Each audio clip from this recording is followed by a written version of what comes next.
porque o assunto é muito sensível. E foi escancarado por esse vídeo, não sei se vocês assistiram na íntegra, inclusive vale a pena, do influenciador Felca. Esse vídeo já tá aí com mais de 5 milhões de plays, ele tem milhões de seguidores, inclusive muitos dos seus filhos talvez sigam o Felca, acompanha aí o trabalho dele na internet. Ele denunciou a adultização de crianças e adolescentes nas redes sociais, mostrou aí situações em que menores de idade, gente, são expostos a um ambiente com características do mundo adulto, como bebidas, roupas sexualizadas, interações de índole sexual. E aí, o Felca trata aí dessas práticas não apenas como um erro de julgamento, ele traz ali esse panorama até da incidência de crimes que acontecem na internet. Ele faz um experimento, inclusive, de treinar um perfil para que mostre aí esse tipo de conteúdo e até de alerta para os pais, né? Ao que os filhos dele podem estar sujeitos. Às vezes a gente posta um vídeo inocente, a gente considera inocente. Mas na internet não tem só as pessoas que têm esse olhar a respeito desses conteúdos. Então a gente vai tentar tratar aí de algum dos pontos que o Felca traz no vídeo dele. E vocês que têm dúvidas, aproveitem, porque temos especialista na mesa para tirar aí as nossas dúvidas. O doutor Isaac. E o Felca é uma pessoa bastante importante, né? Nas redes sociais. Quem não vai lembrar do vídeo dele experimentando a base da Virgínia? Aquilo é maravilhoso. Sim. Mas o Felca deu uma mudada, doutor Isaac. Ele passou a fazer um trabalho bastante consciente, né? Ele já tinha feito um vídeo anterior, inclusive falando sobre as bets, né? Do que isso vem trazendo para a população brasileira, né? A gente tem um problema sério de ludopatia, né? Do vício em bets eletrônicas. E agora ele veio com a questão, né? Que é dessa adultização.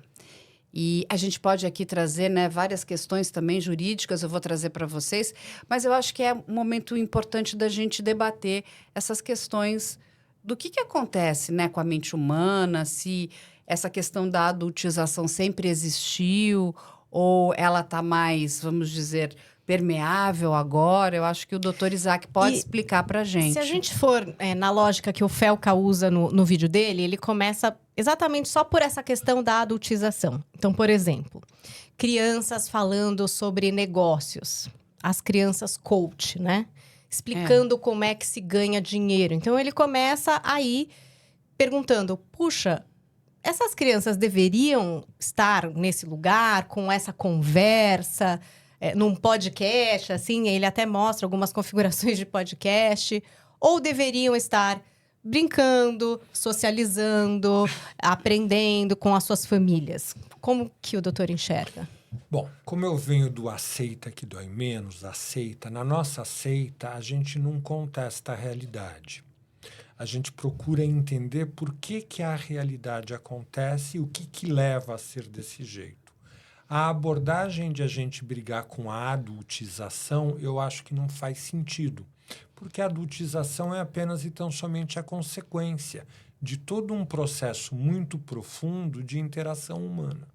Por que a criança começa a falar de negócio? Porque ela, de alguma forma, é educada a entender que essa é a forma que ela tem de fazer a atenção se voltar para ela, para que o poder seja dela. Se cria um meio cultural em volta dela, onde falar de negócio, ou exibir o corpo, ou ser sexualizado, é o grande instrumento de poder que ela vai ter dentro desse meio cultural. E o ser humano vai atrás disso. Enquanto tiver um meio de cultura que premie esse tipo de atitude, me parece que é isso que a pessoa fazia, a criança que não tem instrumentos, como a gente falou aqui nos bastidores, que não tem preparo, que não tem ainda organização mental para compreender a realidade do mundo, ela adota essa visão dentro da mentalidade dela. E isso é que vira o bacana. Isso é que vira o legal. Causar atração em homens é que vira o bacana para aquelas menininhas que são educadas com esse tipo de valor. Então, o problema todo está na educação, no meio em que a criança é educada, para desembocar na adultização. O problema não está na adultização, é só uma consequência. O problema são os valores que são embutidos dentro dessa cultura social, que muitas vezes são negativos para a realidade, são perversos, são de um prazer maligno, perverso mesmo, e que a criança, vítima desse processo, acaba entrando. E aí, o cuidado, doutor, é em casa, porque a gente não consegue mudar a sociedade. Se este jogo está posto, se existe uma espécie de valorização para essa adultização. E aí eu tô falando, por exemplo, de likes, de plays, ou sei lá. Os pais que têm que dar essa regra, porque a sociedade já é mais difícil da gente mexer. Já está posto o jogo, como o doutor falou. Então, é realmente bem... Eu estava lembrando agora que quando eu era moleque, o meu fascínio era poder assistir os filmes que eram proibidos para menores de 18 anos. Todo jovem é isso, Ele quer o proibido, né, Mas doutor? todo jovem quer, é isso. Não, porque eu concordo que tem alguns valores que não deve se permitir que a criança entre em contato, não é? Sem que ela tenha o devido preparo. Eu acho perfeito isso. Eu acho que não é saudável, não acho um absurdo, nada disso. Acho que não é saudável você permitir que uma criança de 7, 8, 9 anos use livremente o celular. Ela não tem preparo para estar recebendo tudo aquilo. Então, eu acho que a área de atuação seria assim, embora o Donald Trump não vai gostar do que eu vou falar, o Elon Musk não vai gostar, seria na regularização dessas redes. A Austrália proibiu o acesso a crianças, adolescentes, inclusive. Acho que até 16, 16 né? anos. Acho isso maravilhoso. Por quê? Porque você não está permitindo alguém que não está preparado para entrar em contato com uma informação que vai provocar uma distorção monumental na mente dela. E quando a gente fala nessa distorção monumental, doutor Efraim, explica para as pessoas o que quer dizer isso, né? Qual é o dano que isso vai causar? Ele vai carregar isso para a vida toda? Como é que é isso? Isso depende muito de tudo que acontece em volta da pessoa e a própria maneira como a mente se configura.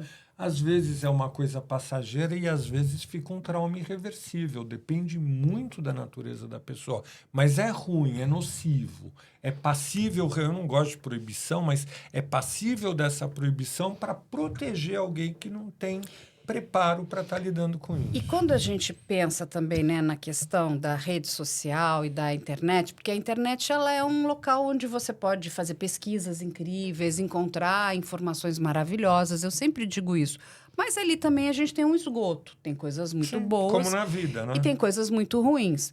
A questão toda é que hoje essas crianças e esses adolescentes caminham nesse universo sem nenhuma supervisão adulta, né? Então, o adulto não está ali supervisionando, diferentemente da vida real. O adulto está supervisionando, então está preocupado se ele vai cair, se ele vai se machucar, se ele vai andar numa rua escura, com quem que você vai sair, qual é a companhia. Então, assim, a gente tem muita preocupação com o mundo real e pouquíssima preocupação com o mundo digital, como se ali não tivesse perigos.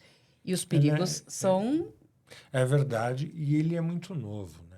O mundo virtual é muito recente. Nós temos internet desde 94. Então, o ser humano ainda não absorveu por completo todas as consequências que isso traz do ponto de vista mental. Eu digo o seguinte, a internet deu vida para o nosso pensamento fora da nossa cabeça. Então, aquelas coisas que viviam lá no oculto do nosso inconsciente e que a gente tinha vergonha de sentir, com a internet virou palco.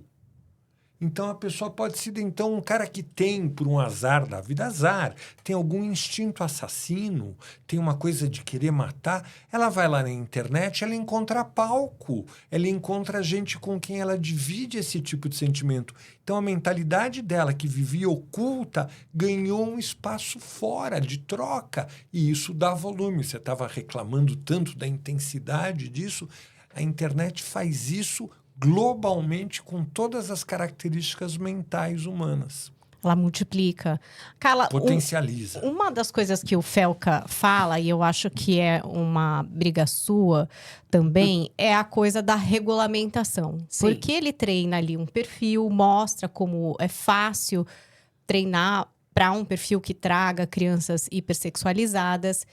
E ele mostra como é muito claro que aquilo já está numa rede ali, enfim, de criminosos e que tem marcas que todo mundo sabe quais são. E por que essas empresas não eliminam esse tipo de conteúdo ou esse tipo de interatividade? E ele questiona isso. O doutor tá rindo aqui.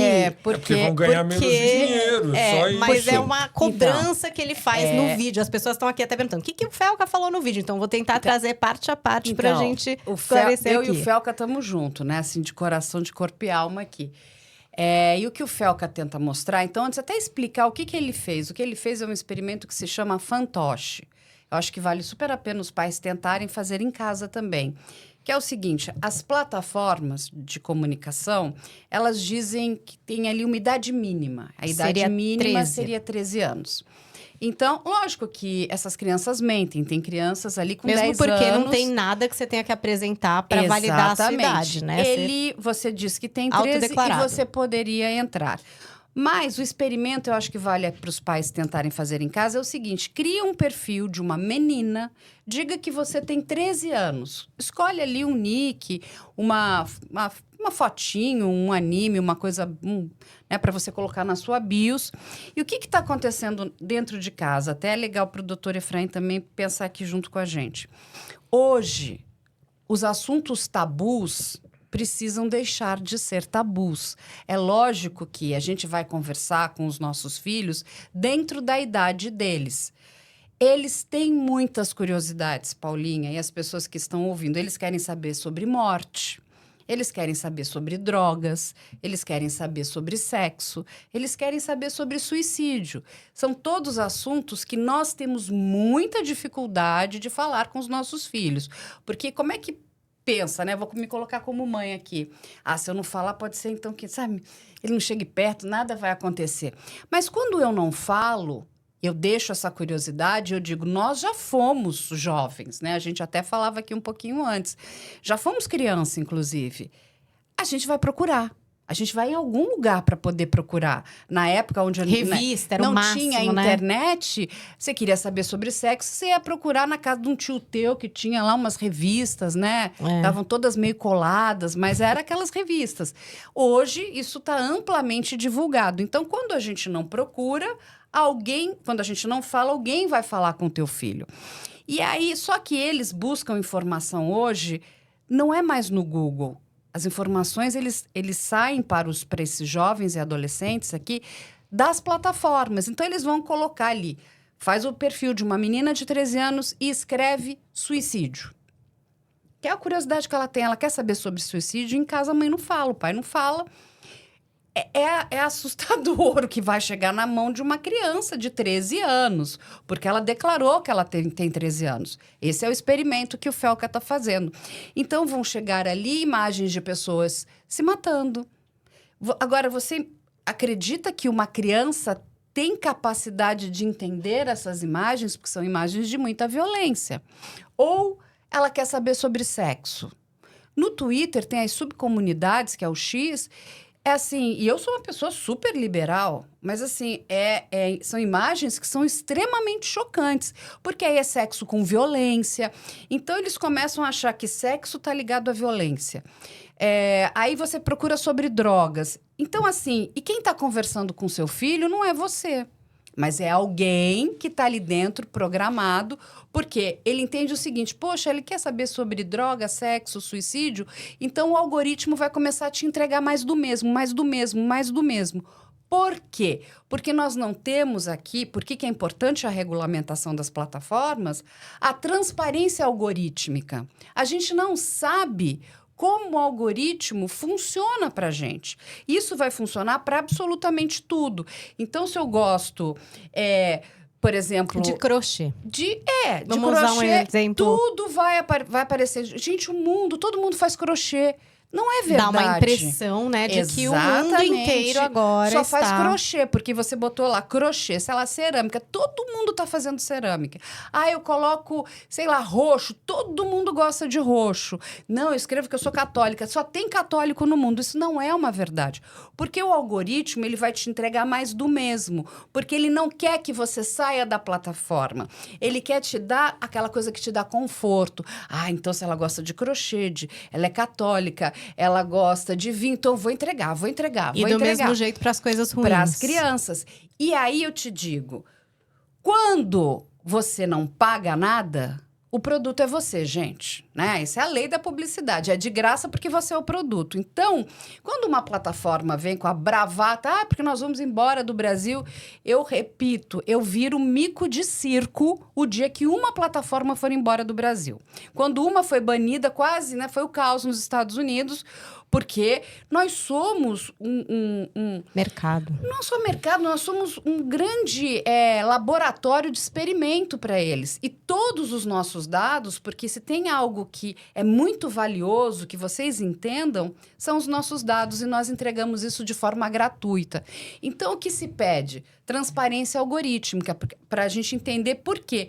Porque a gente vive num mundo hoje muito polarizado. Então, se vai na área da política, então é uma coisa horrorosa. Porque as pessoas... Não, olha, todo mundo... Você veja aqui, todo mundo é de direita. Ah, não, não, todo mundo é de esquerda. Não, gente, isso não é uma verdade. As pessoas, elas estão assim, ó. Ninguém olha mais para o lado. Todo mundo está dentro de uma caixinha padronizado. As pessoas deixaram de pensar. Porque a plataforma pensa por elas. Então, é assim... e quando a gente vai para o universo infantil, é de doer o coração.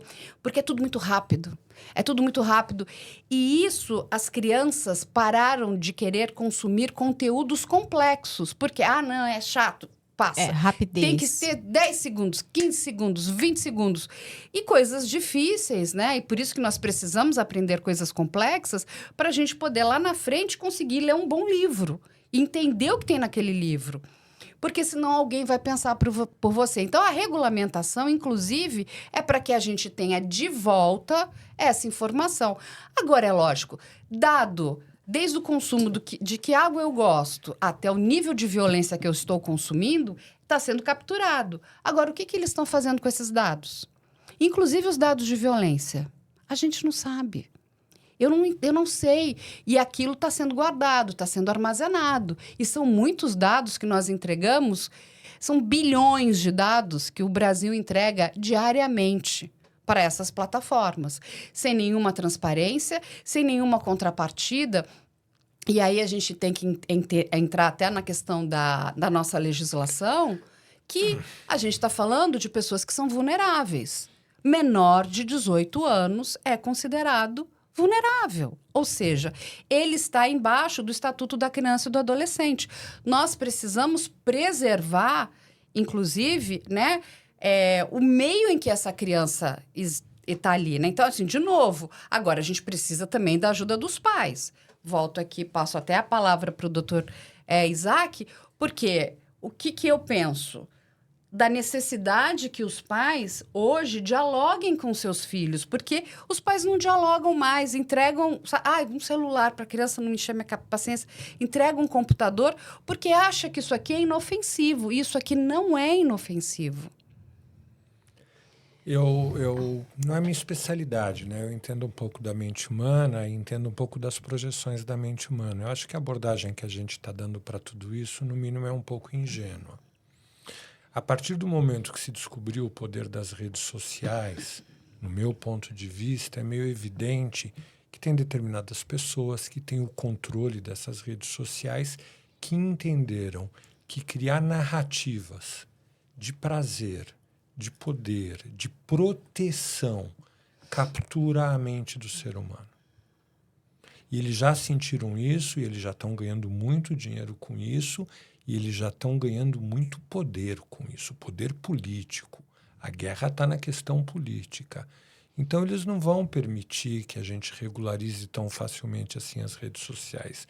Isso é ingenuidade. O que a gente está convivendo são com os efeitos colaterais terríveis e tenebrosos da necessidade que essas pessoas têm de ter um poder de controle sobre a nossa mente. Esse é o ponto. E a internet é isso. Ela é uma fábrica de pequenas dopaminas que vão alimentando nossos prazeres e que realmente captura a mente do ser humano. E das crianças que vão se acostumando com isso, né? Aqui em São Paulo, a gente teve a determinação de não se poder levar o celular para a escola. Eu achei que foi uma das coisas que uniu direita, esquerda, centro, leste, oeste, né? Todo mundo concordou, foi tão bom ter um momento em que todo mundo concordou por um bem-estar, né? Sim. Foi ótimo. Eu acho que até as crianças, no fim, mesmo os que eram mais viciadinhos, concordaram que foi uma boa. Porque também no coletivo é muito mais fácil, né, doutor, de se estabelecer. Tipo, se houvesse uma regulamentação etária, seria muito mais fácil ou não? No coletivo, a gente tem duas circunstâncias que permitem uma melhor convivência. Primeiro, um alto grau de consciência das pessoas do que é saudável, do que não é. Esquece. São muito poucas pessoas que têm essa capacidade, essa competência de discriminar o que é bom. As pessoas confundem euforia com felicidade, acham que eufórico é estar feliz. Então não vai acontecer desse jeito. Eu até perdi agora o fio da meada para o outro caminho. Como é que eu estava colocando? Era assim, se o coletivo ajuda... E o outro é a legislação. Estados Unidos, a primeira vez que eu vi isso, eu fiquei fascinado com isso, porque é assim mesmo que tem que ser. Quando a ignorância, não é ignorância no sentido pejorativo, de falta de consciência mesmo, quando ela predomina, o que precisa? Precisa da lei.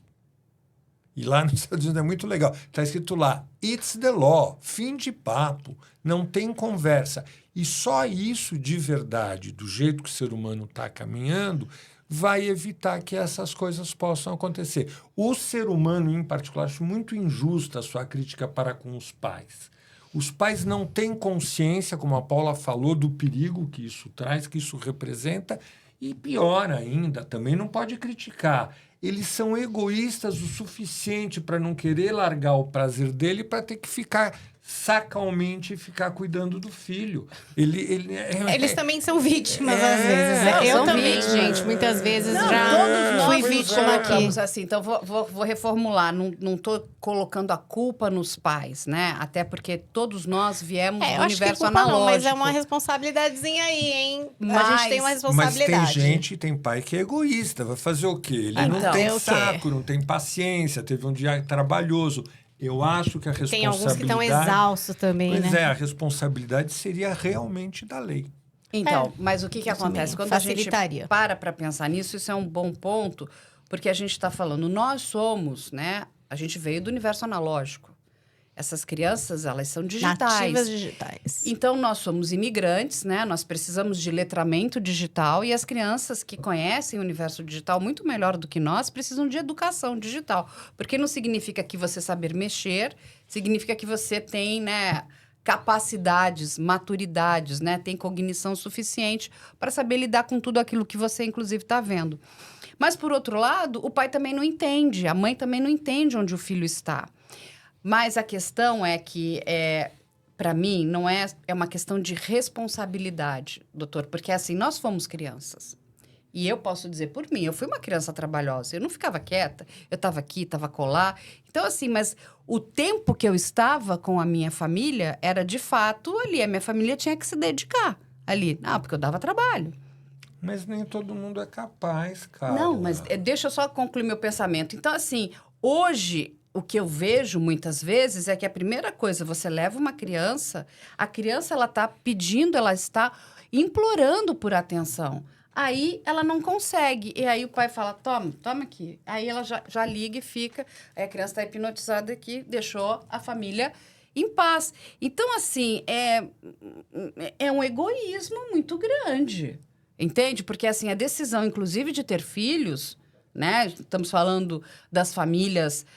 saudáveis, esses filhos que foram desejados, aquilo foi uma escolha, não foi uma imposição. Mais ou menos, Carla, não é tão Não? assim, não. E muito menos a pessoa pensa em tudo isso, que ela vai ter que assumir toda essa responsabilidade. Foi só dar uma transadinha, vai, dar filho. Acho que tem casos que são, assim, meio que sem medir as consequências. Infelizmente, é isso, ó. alta audiência hoje aqui, hein? Quase 400 pessoas acompanhando ao vivo. Eu vou pedir o like de vocês, Deixa hein? eu falar uma coisa, senão a Eliana me Diga. mata. Ó, no dia fala. 13 de setembro, 13 Todo de mundo tem que estar setembro. lá. que é às 16 horas, no Shopping Bourbon, aqui em São Paulo. Do Shopping lado, Bourbon gente. Perdizes. Sim. Perdizes.